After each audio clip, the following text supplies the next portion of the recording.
হঠাৎ করেই হামের প্রাদুর্ভাব দেখা দেয়ায় স্বাস্থ্য বিভাগের কোনো প্রস্তুতি ছিল না। এতে অনেকগুলো শিশুর মৃত্যু হয়েছে বলে মন্তব্য করেছেন স্বাস্থ্যমন্ত্রী সর্দার সাখাওয়াত হোসেন বকুল। শিশু মৃত্যুতে মর্মাহত ও ব্যথিত জানিয়ে তিনি এই সংকটময় মুহূর্তে সব স্তরের স্বাস্থ্যকর্মীদের এগিয়ে আসার আহ্বান জানান। রাজধানীর আগারগাঁওয়ে চিকিৎসকদের এক প্রশিক্ষণ কর্মশালায় এই আহ্বান জানান মন্ত্রী।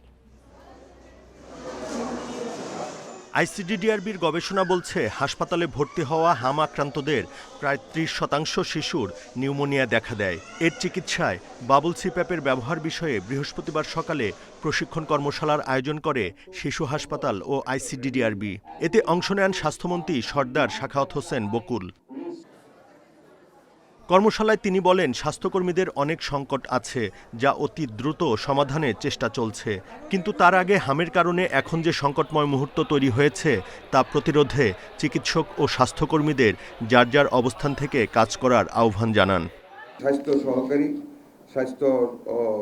সহকারী স্বাস্থ্যকর্মী এবং স্বাস্থ্য পরিদর্শকদের প্রতিনিধিদের আজকের ভিতরে, না পারলে আগামীকালের ভিতরে ডেকে আমরা জিনিসটা ফয়সালা করব। আমিও আশ্বাস দিচ্ছি মন্ত্রী হিসেবে মন্ত্রণালয়ের ওনাদের দাবির প্রতি আমাদের সহমর্মিতা রয়েছে। মন্ত্রী আরও জানান, দেশে স্বাস্থ্য ব্যবস্থায় অনেক সীমাবদ্ধতা আছে, তবে কোনো রোগের প্রাদুর্ভাব দেখা দিলে চিকিৎসকের ওপরই সবাই ভরসা করেন। তাই জনকল্যাণে সবাইকে কাজ করার আহ্বান জানান। এই মেধা আল্লাহ আপনাদেরকে দিয়েছেন, আপনারা হচ্ছেন এবং আরও হবে। কাজে আপনাদের যে এথিক মেডিকেল, এটা একটু আল্লাহর রাস্তায় আপনারা করবেন, কারণ আমরা এমনি we are very densely populated country. আমাদের মানুষ এখনো সজাগ না। হামজনিত শিশু মৃত্যু রোধে আইসিডিডিআরবির কারিগরি সহায়তায় জীবন রক্ষাকারী বাবুল সিপ্যাপ প্রযুক্তির ব্যবহার শুরু হয়েছে কয়েকটি হাসপাতালে।